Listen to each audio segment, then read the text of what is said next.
청취자 여러분 환영합니다. 오늘은 여러분이 보내주신 의학 자료죠. 사지동맥 질환 이 발췌본을 좀 같이 살펴보려고 합니다.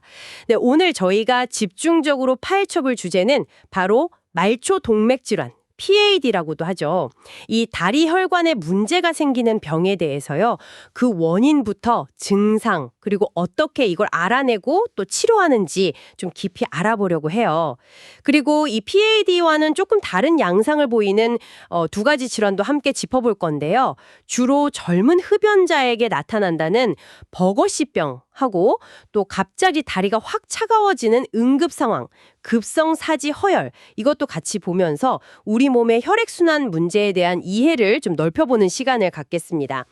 이게 여러분 건강 지식 높이는 데 도움이 되길 바라면서요. 그럼 바로 시작해 볼까요? 네, 말초동맥 질환, 흔히 PAD라고 부르는데요. 이게 팔다리로 가는 동맥, 특히 다리 쪽 동맥이 좁아지거나 아예 막히는 그런 상태를 말합니다.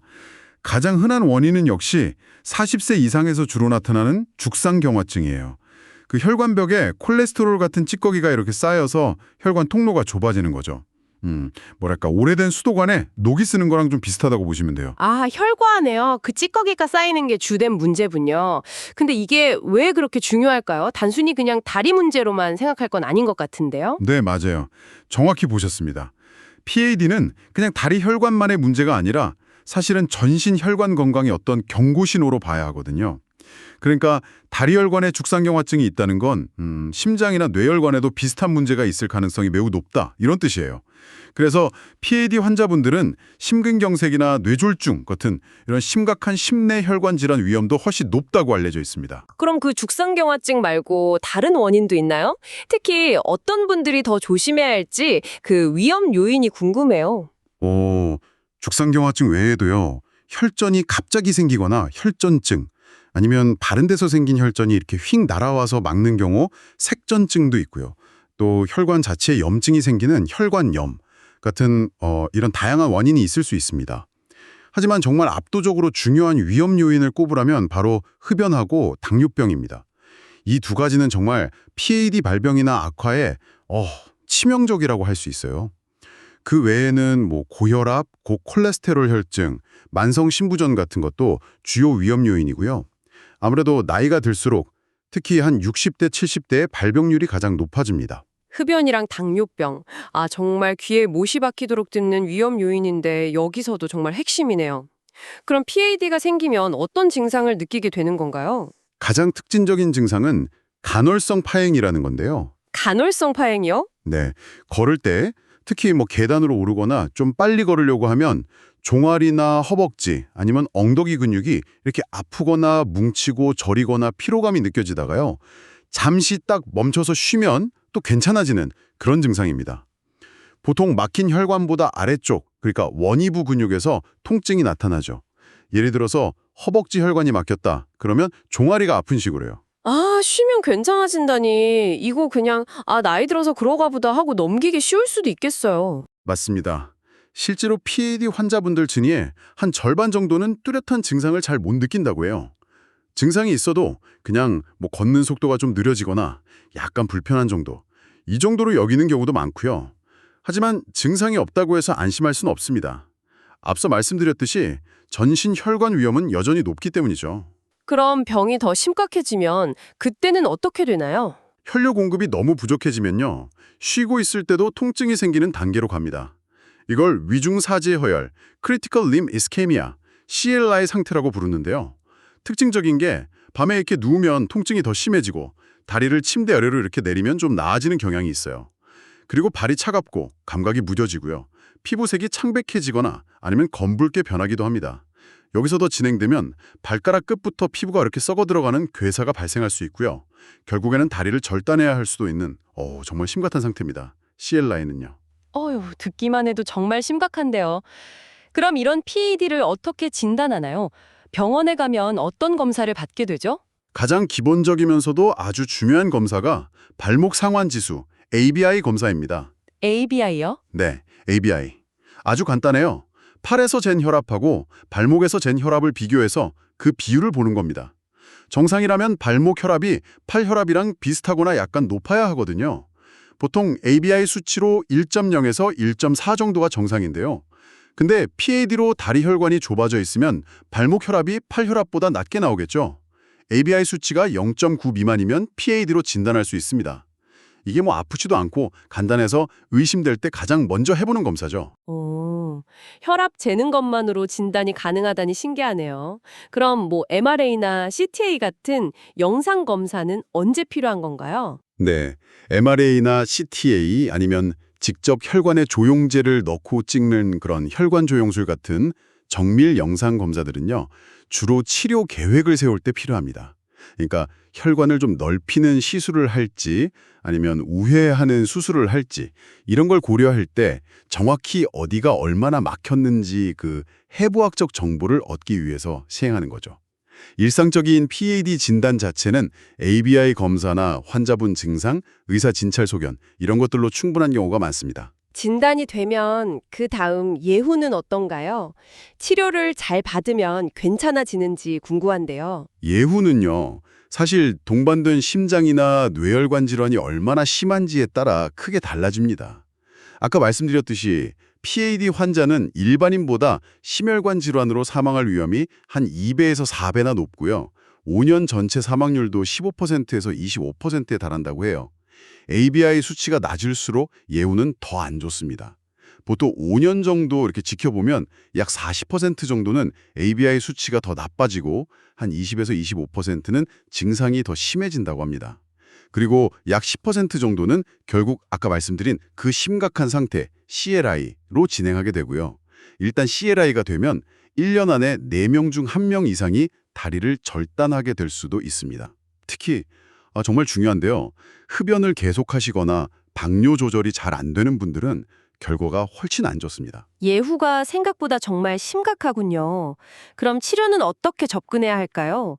어떤 핵심 원칙 같은 게 있을까요? 치료 목표는 크게 두 가지로 볼 수 있습니다. 첫째는 심근경색, 뇌졸중, 그리고 사망 같은 이런 심각한 심뇌혈관 사건 위험을 줄이는 것이고요. 둘째는 다리 증상을 개선하고 CLI로 진행하는 걸 막아서 다리를 보존하는 거죠. 이걸 위해서 크게 4가지 축으로 접근합니다. 4가지 축이요. 그게 뭔가요? 첫째는 손상을 멈추는 거예요. 바로 위험인자 관리입니다. 여기서 정말 아무리 강조해도 지나치지 않은 게 금연, 이건 뭐 기본 중에 기본이고요. 그리고 혈압, 혈당, 콜레스테롤을 아주 철저하게 조절해야 합니다. 특히 콜레스테롤은 그 스타틴 계열 약물을 써서 LDL 수치를 50% 이상 확 낮추는 걸 목표로 합니다. 첫 번째는 위험 요인 차단. 잘 알겠습니다. 두 번째는 뭔가요? 둘째는 혈전 예방입니다. 혈관이 좁아진 곳에 피떡, 그러니까 혈전이 생기면 갑자기 혈관이 꽉 막힐 수가 있거든요. 이걸 막기 위해서 아스피린이나 클로피도그렐 같은 항혈소판제를 기본적으로 사용합니다. 최근에는 뭐 특정 고위험 환자군에게는 다른 항혈소판제나 저용량 항응고제를 추가하는 방법도 연구되고 있긴 한데요. 이건 또 출혈 위험을 높일 수 있어서 좀 신중하게 접근해야 합니다. 세 번째 축은 아마 증상 개선 쪽이겠죠? 맞습니다. 셋째는 증상 개선 및 보행 능력 향상입니다. 여기서 가장 효과적인 치료법 중 하나가 바로 감독화 운동요법이에요. 이게 뭐냐면 병원에서 전문가 지도 아래 주 3회 한 30분에서 45분씩 꾸준히 걷기 운동을 하는 건데요. 놀랍게도 이게 혈관을 넓히는 시술만큼이나 걷는 거리를 늘려줄 수 있다고 알려져 있습니다. 약물로는 실로스타졸이라는 약이 있어요.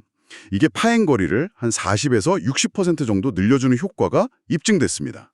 그리고 발 관리도 아주 중요해요.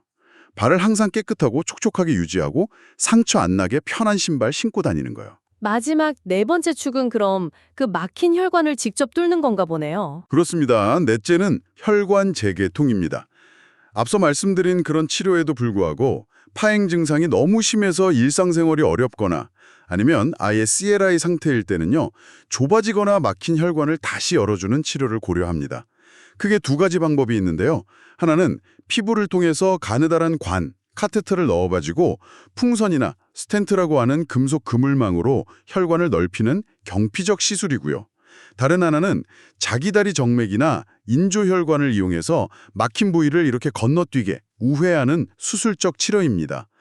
어떤 방법을 선택할지는 막힌 위치나 범위, 환자분 상태 이런 걸 다 종합적으로 고려해서 결정하고요. 특히 다리 아래쪽 혈관에는 자기 복제 정맥을 이용한 우회 수술이 장기적으로 봤을 때 결과가 가장 좋은 것으로 알려져 있습니다. 네, PAD에 대해서 정말 자세히 알아봤습니다. 위험성부터 진단, 그리고 치료 원칙까지 좀 명확해진 것 같아요. 자, 이제 PAD와는 다른 원인으로 다리 혈관 문제를 일으키는 질환 두 가지를 더 살펴보기로 했었죠. 먼저 버거시병, 이건 어떤 병인가요? 버거시병. 정식 명칭은 혈전혈관염 폐쇄증인데요. PAD가 주로 동맥 안쪽에 찌꺼기가 쌓이는 병이라면 버거시병은 좀 다릅니다. 팔다리 끝부분에 중간이나 작은 크기 동맥과 정맥에 염증이 생겨서 혈관이 막히는 말 그대로 염증성 질환이에요. 주로 40세 미만의 젊은 남성에게서 발생하고요. 아시아인에게 비교적 흔하다고 알려져 있습니다. 아, 염증이 원인이라는 점이 다르군요. PAD랑 구별되는 뭔가 특징적인 점이 있을까요? 네, 가장 큰 특징은 바로 흡연과의 절대적인 연관성입니다. 버거시병 환자는 정말 거의 예외 없이 다 흡연자입니다. 아마 흡연 자체가 혈관 염증을 유발하거나 악화시키는 걸로 생각되고 있어요. 증상도 조금 다른데요. PAD는 주로 큰 근육의 파행이 특징이잖아요. 그런데 버거시병은 발이나 손가락, 발가락 같은 이런 말단 부위 통증이 심하고요. 추위에 손발 색깔이 막 변하는 레이노 현상이나 아니면 정맥을 따라서 염증이 이동하는 표재성 혈전 정맥염 같은 게 잘 동반됩니다. 심하면 손발가락 끝이 썩어 들어가는 괴사가 생기기도 하고요. 흡연과의 관련성이 정말 강력하군요. 그럼 치료는 어떻게 하나요? 혹시 이것도 혈관을 넓히거나 그러나요? 버거시병 치료의 시작과 끝은 금연입니다. 정말 이것 말고는 확실한 치료법이 없다고 해도 과언이 아니에요. 금연만으로도 증상이 좋아지고 병의 진행을 막을 수 있습니다. 하지만 좀 안타깝게도 금연을 해도 이미 진행된 혈관 손상 때문에 결과가 좋지 않은 경우도 있습니다. PAD처럼 혈관을 넓히거나 우회하는 시술이나 수술은요, 이 병이 주로 말단 혈관을 침범하기 때문에 좀 제한적이에요. 염증을 조절하려고 스테로이드 같은 약을 써보기도 하는데 효과는 좀 불확실합니다. 결국은 금연이 유일하고 가장 중요한 치료법입니다. 아, 금연의 중요성을 정말 다시 한번 깨닫게 되네요. 자, 그럼 마지막으로 살펴볼 급성 사지허혈, ALI. 이건 이름에서부터 뭔가 응급 상황 느낌이 확 나는데요. 네, 맞습니다. ALI는 말 그대로 팔이나 다리로 가는 혈류가 갑자기 뚝 끊기는 상태예요. 만성적으로 서서히 진행하는 PAD와는 다르게 이건 정말 응급 상황이죠. 몇 시간 안에 혈류를 빨리 복구하지 못하면 신경이랑 근육에 영구적인 손상이 올 수 있고요. 결국에는 팔다리를 잃을 수도 있는 무서운 경입니다. 갑자기 혈류가 끊기는 원인은 뭔가요? 이것도 PAD랑 다른가요? 혈전증입니다. 이건 기존의 동맥경화 같은 걸로 좁아져 있던 혈관 부위나 아니면 혈관 이식편 내부에 갑자기 혈전이 생겨서 꽉 막히는 경우죠. 외상으로 혈관이 다치거나 드물게는 다른 질환 때문에 생기기도 합니다. 그럼 증상이 아주 급격하게 나타나겠군요. 그렇습니다. 전형적인 증상을 저희가 6P라고 부르는데요. 첫 글자를 딴 거죠. 극심한 통증, 페인, 감각 이상, paresthesia, 그러니까 저린 느낌, 마비, paralysis, 창백하고 차가워짐, pallor, poikilothermia, 그리고 맥박 소실입니다. pulselessness. 다리가 갑자기 너무 심하게 아프고 차갑고 저리고 움직이기 힘들어지면서 맥박이 안 만져진다. 이러면 AI를 강력하게 의심해야 합니다. 이야, 정말 위급한 상황이네요. 치료는 그럼 어떻게 이루어지나요? 시간이 중요할 것 같은데요. 네, 시간이 생명입니다. 진단이 의심되면 즉시 헤파린이라는 항응구제를 정맥으로 투여해서 혈전이 더 커지는 걸 막아야 하고요. 그리고 최대한 빨리 막힌 혈관을 뚫어서 혈류를 복구시켜야 합니다. 발생한 지 얼마 안 됐다면 카테터를 이용해서 혈전을 녹이거나 혈전 용해술, 아니면 직접 끄집어내는 혈전 제거술, 그런 시술을 시도해 볼 수 있어요. 하지만 시간이 좀 지체되었거나 시술이 어려운 경우에는 응급수술로 혈전을 직접 제거하거나 혈전 색전 제거술, 아니면 우회로를 만들어줘야 합니다. 만약 너무 늦어서 조직 괴사가 광범위하게 진행됐다면 안타깝지만 절단을 해야 할 수도 있습니다. 네, 오늘 논의한 내용들을 좀 정리해보죠. 말초동맥 질환, PAD는 다리 혈관이 좁아지는 흔한 질환이지만 이게 전신 혈관 건강의 지표라서 심장이나 뇌질환 위험과 직결된다는 점, 이게 아주 중요합니다. 특히 흡연과 당뇨는 정말 최악의 위험 요인이고요. 간헐성 파행 같은 증상이 있다면 ABI 검사로 비교적 쉽게 진단할 수 있다는 점도 기억하시고요. 치료는 금연을 포함한 위험인자 관리, 항열전제 사용, 그리고 운동요법이 기본이고 증상이 심하면 혈관 재개통수를 고려합니다. 반면에 버거시병은 젊은 흡연자에게 주로 발생하는 염증성 질환이고 금연이 사실상 유일한 치료법이라는 점, 그리고 급성사지허혈은 혈류가 갑자기 차단되는 응급 상황이기 때문에 즉각적인 재관류 치료가 필요하다는 이 차이점들을 기억하시면 좋겠습니다. 네, PAD를 중심으로 해서 버거시병과 급성 사지 허혈까지 이렇게 비교하면서 들어보니까 각각의 특징이랑 그 중요성이 더 명확하게 와닿는 것 같습니다. 오늘 저희가 이야기 나눈 내용들이 청취자 여러분께서 자신의 몸 상태를 이해하고 또 주변 분들의 건강 문제에 관심을 갖는데 조금이나마 도움이 되었으면 하는 바람입니다. 마지막으로 청취자 여러분께 생각해 볼 질문을 하나 던져드리고 싶습니다. PAD가 심장질환이나 뇌졸중 같은 전신혈관 질환의 강력한 예측 인자라는 점을 고려했을 때요. 현재 증상이 없는 고위험군, 예를 들면 고령의 흡연자나 당뇨병 환자분들에게 ABI 검사와 같은 PAD 산멸 검사를 더 일찍, 더 적극적으로 시행한다면 어떨까요? 과연 이게 개인의 다리 건강뿐만 아니라 전체적인 심뇌혈관 질환 예방과 예후 개선에 얼마나 큰 영향을 미칠 수 있을지. 오늘 저희가 살펴본 자료에서 직접적인 답을 찾기는 어렵겠지만 우리가 나눈 내용을 바탕으로 충분히 고민해 볼 만한 중요한 질문이라고 생각합니다. 오늘 이 심층 분석에 함께해 주셔서 감사합니다.